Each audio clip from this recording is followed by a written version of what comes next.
8장 24절에서 마지막 절까지 우리 교독합니다.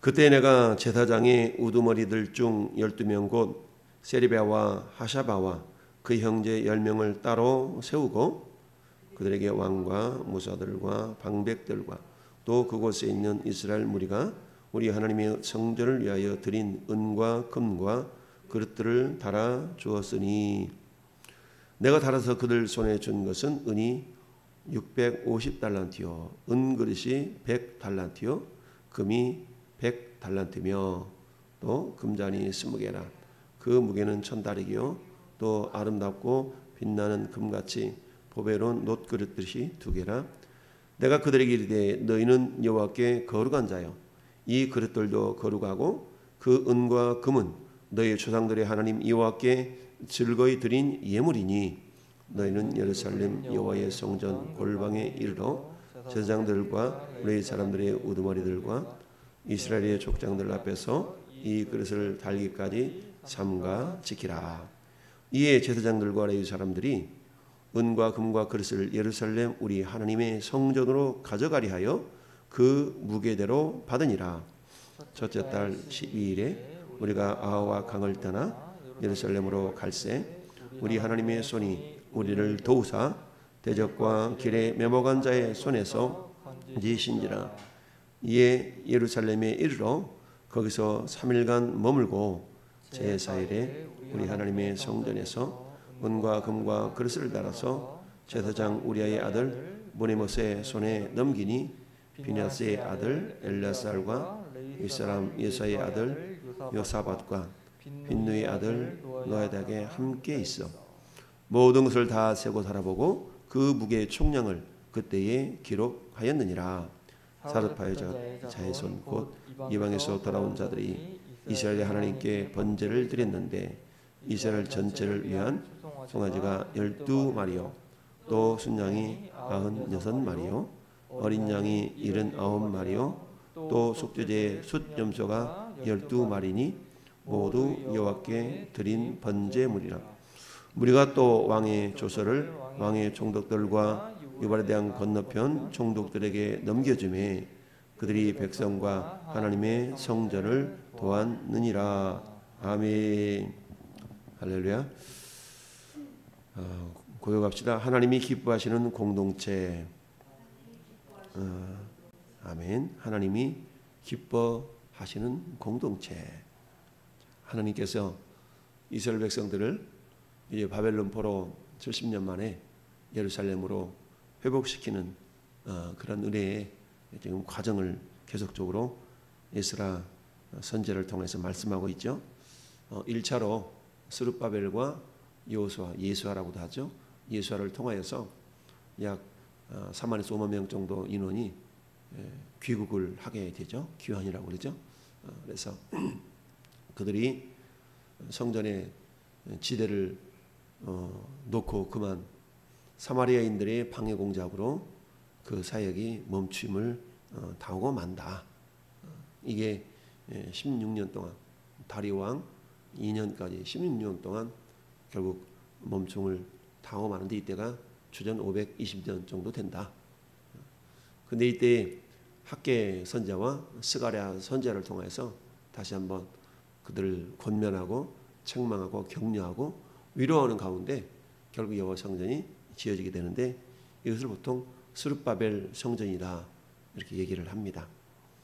그러면서 이 스룹바벨 성전의 회복 지어지는 것은 하나님과의 관계 회복이다 라고 말씀을 드렸죠. 성전이 지어진 의미를 굳이 따진다 그러면 하나님과의 관계 회복이다. 두 번째 에스라를 통해서 약 1700명 정도의 사람들이 돌아오게 되는데요. 에스라는 신앙 개혁 운동이다. 신앙을 개혁하는, 우리가 아무리 예배당을 아름답게 세우고 그렇다 할지라도 신앙생활을 그야말로 제대로 하지 못한다면 이것은 하나님을 기쁘시게 할 수가 없더라 라는 얘기죠. 근데 예배당도 아름답게 꾸며지고 그리고 그 가운데 또 성도들도 신앙생활을 참 아름답게 하고 있다면 이 역시 하나님이 기뻐하시는 그런 모습일 거라라고 우리가 생각할 수 있죠. 이것처럼 이제 에스라를 통하여서 2차로 포로를 귀환해서 돌아오게 되는 그 과정, 이제 아직 출발하기 직전에 그 상황을 설명하고 있습니다. 모든 사람들을 불러서 출발하자고 했을 때에 그 가운데 레위 사람들은 한 명도 없었다 라고 어제 살펴본 말씀이죠.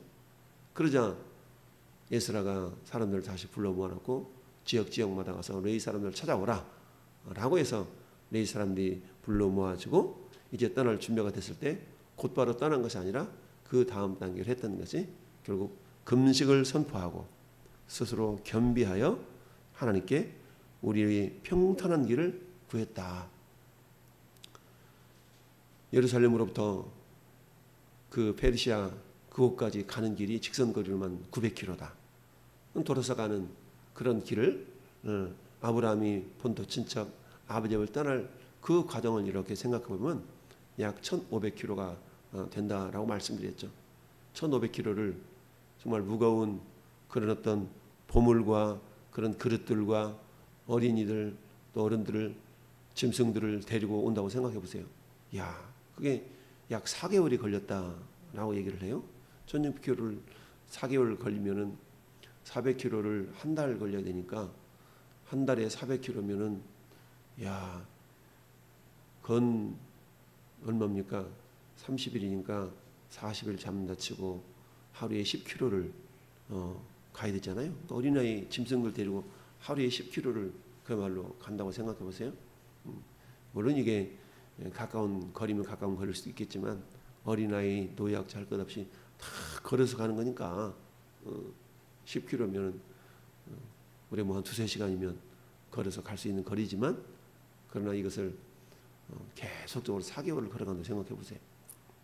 어찌하든 이렇게 해서 결국 도착하게 되는 그 기간이 4개월인데 그런데 이때에 23절 말씀에 우리가 이를 위하여 금식하며 우리 하나님께 간구하였더니 그의 응답하심을 입었다. 여러분 제국의 중심부로부터 벗어나서 변방으로 가면 갈수록 적들이 많이 있죠. 왜냐하면 그만큼 방비가 영향력이 미치지 못하기 때문이죠.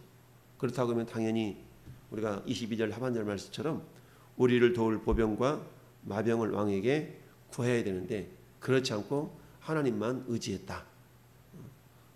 왜냐하면 하나님께서는 정말 자기를 찾는 모든 자에게 선을 베푸시는 이심을 그들이 믿었기 때문에 하나님을 절대적으로 신뢰하고 세상의 힘을 의지하지 않았다라는 것을 성경은 말씀하고 있습니다. 그러면서 이제 기도를 마치고 출발해 가려고 하는데 24절 말씀에 그때 내가 제사장이 우두머리들 중 12명 곧 세리바와 하샤바와 그의 형제 10명을 따로 세웠다. 예수님이 공생애를 하시면서 가장 먼저 하셨던 일이 뭡니까? 제자들을 부르신 일이었죠. 그만큼 어떤 일을 행함에 있어서 사람이 중요하다라는 것을 보게 됩니다. 우리가 8월 21일 날 임직식을 해서 일꾼을 세운 것이 바로 그거죠. 하나님의 나라, 하나님의 일을 행함에 있어서 뭐니 해도 가장 중요한 것은 사람입니다. 그래서 오늘 예수라도 역시 마찬가지 막 출발함에 있어서 가장 먼저 했던 것이 사람을 세우는 일이었다. 그래서 12명을 따로 세웠다라고 말씀하고 있습니다. 그러는 그들을 통해서 이제 이스라엘 백성들이 비록 나는 예루살렘을 재건하는 일에 있어서 참여해서 같이 동행하지는 못하지만 내가 마음은 표현하겠소라고 하는 내용이 25절에 나옵니다. 그들에게 왕과 모사들과 방백들과 또 그곳에 있는 이스라엘 무리가 우리 하나님의 성전을 위하여 드린 은과 금과 그릇들을 달아서 주었다. 그러니까 12명의 지도자를 세우고 그 지도자들에게 지금 비록 내 몸은 가지 못하지만 그래도 동참을 하겠소라고 해서 그들이 헌금을 드린 그 내용을 이제 준비를 해가지고 달아서 이 12명의 세운 그런 일꾼들에게 지금 달아주는 내용이 26절부터 30절까지의 상황입니다. 내가 달아서 그들 손에 준 것은 은이 650달란트요. 한 달란트가 한 30kg 되거든요. 그러니까 3, 6, 18, 야 엄청난 거죠.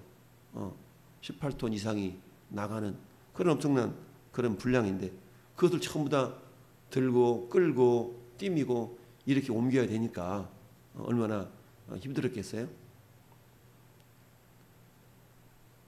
또 은그릇이 100달란트요. 금이 100달란트. 100달란트니까 6톤 뭐 이상 되겠죠. 또 금단이 20개라. 그 무게는 1000다리기요. 또 아름답고 빛나는 금같이 보배는 놋그릇이 2개라. 내가 그들에게 이르되 너희는 여호와께 거룩한 자요. 이 그릇들도 거룩하고 그 은과 금은 너희 조상들의 하나님 여호와께 즐거이 드린 예물이니라. 너희는 거룩하다. 구별되었다는 얘기입니다. 저는 여러분들은 특별히 교회라는 것은 세상으로부터 거룩하게 구별된 공동체, 이걸 교회라고 말하죠. 그래서 오늘 말씀의 제목처럼 하나님이 기뻐하시는 공동체라는 얘기는 하나님이 기뻐하시는 교회라는 말로 우리가 얘기할 수도 있습니다. 하나님이 기뻐하실 수 있는, 하나님이 기뻐하시는 그런 교회. 이처럼 하나님이 기뻐하시는 교회를 이루기 위해서는 목사 한 사람이 북치고 장구치고 모든 걸 다 해서 이루어지는 것은 절대 아닙니다. 거기는 반드시 오늘 에스라가 이제 출발하기 앞서서 먼저 했던, 첫째는 정말 기도로 무장하는 그런 어떤 기도의 동역자들이 절대적으로 필요합니다. 기도의 사람이 필요하다는 얘기죠. 여러분 출애굽기 17장을 보면 이제 출애굽해서 막 광야를 거쳐서 가나안 땅에 들어가 있는데 가장 먼저 맞닥뜨렸던 대적들이 아말렉이거든요. 근데 아말렉과 전투에서 모세가 어떻게 했습니까? 모세는 산꼭대기에 올라가서 아론과 훌을 대동하고 산꼭대기에서 기도를 합니다. 저 싸움의 현장에서는 여호수아 장군이 적들과 전쟁을 벌이고 있어요. 근데 모세가 손을 들어 정말 하나님 앞에 기도할 때 이스라엘이 승리를 하지만 모세의 손이 지쳐서 내려오게 되면 결국 적들이 이기게 되는 그런 형국을 보게 됩니다. 그러자 아론과 훌이 모세를 돌 의자에 앉혀서 한 손은 아론이 한 손은 훌이 모세의 두 손을 올려 들었을 때에 결국 이스라엘이 다 이기기까지 손을 받쳐들고 내려오지 않도록 했다라고 성경은 말씀합니다. 이처럼 모세의 지도자를 도와서 그 손이 내려오지 않도록, 그 손은 어떤 손이에요? 기도의 손이 내려오지 않도록 옆에서 협력했던 아론과 훌, 그리고 저 전쟁 현장에서는 정말 목숨 걸고 싸우는 그런 여호수아, 이런 사람들이 협력이 있었기 때문에, 동역이 있었기 때문에 아말렉과의 싸움에서 승리했던 것처럼 오늘 하나님 기뻐하시는 믿음의 공동체, 사랑의 공동체인 교회 역시 그렇다라는 얘기죠. 에스라가 먼저 12명의 리더들을 세웠던 것처럼 교회 공동체도 지도자들, 리더들이 필요하죠. 그래서 세운 것이 목자요, 교사요, 집사, 권사, 장로들이죠. 이처럼 일단 세움을 받았다면 어때요? 28절 말씀처럼 내가 그들에게 이르되 너희는 여호와께 거룩한 자요. 이 그릇들도 거룩하고, 무슨 말입니까? 하나님께 드린 헌금, 헌신의 모든 내용들은 결국 거룩한가라는 얘기입니다. 여호와께 즐거이 드린 예물이니, 즉 우리의 헌신이 억지로 하거나 마지못해서는 안 된다는 것을 보여줍니다. 이스라엘 백성들이 비록 나는 몸으로 가서 성전 재건하는 일에 참여하지는 못하지만 25절 말씀처럼 그들에게 왕과 모사들과 방백들과 그곳에 있는 이스라엘의 무리가 하나님의 성전을 위하여 드린 은과 금과 그릇들, 한마디로 말하면 전부 다 참여했다는 얘기입니다. 전부 다 참여했어요. 우리 처음 예배당 이곳에 이전할 때 대부분의 모든 성도들이 헌신해서 이게 다 꾸며지고 준비가 되었던 것을 생각해 봅니다. 그런 것처럼 하나님이 기뻐하시는 그런 믿음의 공동체가 되기 위해서는 오늘 31절 말씀에 첫째 달 12일에 우리가 아와 강을 떠나 예루살렘으로 갈새 우리 하나님의 손이 우리를 도우사 대적과 길에 매복한 자의 손에서 건지신지라. 야, 31절 말씀은 21절부터 23절까지 그 기도의 결과죠. 하나님을 신뢰하고 기도했던 이 에스라와 함께한 그 믿음의 동역자들의 그 금식하며 기도했던 그 기도를 하나님은 외면하지 아니하시고 들어응답해 주신 것을 보게 됩니다. 이 영적인 원리는 오늘날에도 크게 다를 바가 없습니다. 전 여러분들이 하나님이 기뻐하시는 믿음의 공동체, 교회를 세워나가기 위해서는 나 한 사람쯤은 괜찮겠지가 아니라 그야말로 예루살렘 성전을 재건하게 해서 비록 바벨론 포로 페르시아 제국이 남아있었던 사람들이라 할지라도 오늘 말씀에 보니까 외면하지 않고 정말 예물을 드리며 헌신하며 이렇게 함께 참여함으로 말미암아서 결국 스룹바벨 성전이 세워지고 또 신앙의 개혁운동이 일어나고 그러므로 말미암아서 하나님이 기뻐하시는 믿음의 공동체가 되었던 것을 보게 됩니다. 그래서 어때요? 예루살렘에 드디어 4개월 만에 도착을 하고 그들이 하나님의 성전에 드릴 모든 기명들을 다 계수하고 그 다음에 행한 것이 35절 말씀에 사로잡혔던 자손 곧 이방에서 돌아온 자들이 이스라엘 하나님께 뭐 했어요? 번제를 드렸다. 근데 이스라엘 전체를 위한 숫송아지가 12마리, 순양이 96마리, 어린 양이 77마리, 속죄제의 순염소가 12마리니 모두 여호와께 드린 번제물이라. 그러니까 참 흥황하게 풍성하게 하나님 앞에 번제를 속죄제를 드린 것을 보게 됩니다. 번제는 뭐예요? 전적인 하나님을 향한 헌신을 다짐하는 그런 제사가 번제죠. 오늘날 말하면 헌신예배인 거예요. 헌신예배. 헌신예배. 물론 헌신예배 때문에 헌신하는 것이 아니라 우리는 매 예배 때마다 우리 헌신을 다짐하고 헌신을 하나님 앞에 약속하고 이런 어떤 예배의 속성이 있는 거죠. 그래서 오전에 드리는 예배 11시 예배는 번제의 성격이 강하고 그리고 저녁에 드리는 예배는 소제의 성격이 강하죠. 물론 소제만 번제만 예배가 드려지지는 않습니다. 함께 드려지지만 성격이 그렇다라는 것인데 어쨌든 결국 36절 말씀 보면 무리가 또 왕의 조서를 왕의 총독들과 유브라데 강 건너편 총독들에게 넘겨주매 그들이 백성과 하나님의 성전을 도왔다. 처음에는 중지시키고 방해하고 이러셨던데 하나님께서 어때요? 정말 금식을 선포하고 겸손하게 하나님의 도우심을 구하는 그런 기도를 했을 때에 하나님께서 어때요? 들어 응답해 주셨고 그 기도의 모습과 더불어서 온 이스라엘 사람들이 비록 나는 가지 못하지만 난 이렇게 협력하게 해서 이렇게 동참하게 써라면서 많은 예물들을 드려서 하나님의 성전을 세워나가며 그리고 하나님의 성전을 아름답게 그곳에서 예배하는 데에 부족함이 없는 그런 모습으로 함께 참여하는 것을 봅니다. 사랑하는 성도 여러분, 오늘도 하나님 앞에서 함께 기도하는 기도의 동역자들로 그리고 여러분의 헌신과 땅과 모든 충성된 모습을 통하여서 주님의 몸된 교회가 든든히 세워진다라는 사실을 기억하면서 이스라엘 백성들이 빠짐없이 모두가 다 헌신의 대열에 참여했던 것처럼 나 한 사람쯤은 괜찮겠지가 아니라 모든 사람이 내 믿음의 분량에 따라서 함께 협력하며 섬기며 마음을 합치는 가운데 주님이 기뻐하시는 믿음의 공동체인 우리 교회가 든든히 세워져 나가리라 믿습니다. 마지막 한 시대에 우리 하나님이 우리를 불러서 귀하게 쓰시고자 할 때 정말 우리가 기도하는 가운데 주님 저를 이렇게 사용하여 주옵소서. 예배가 예배되어지는데 교회가 교회되어지는데 정말 나는 어떤 모습으로 하나님 앞에 내 마음과 내 몸을 드릴 수 있을까?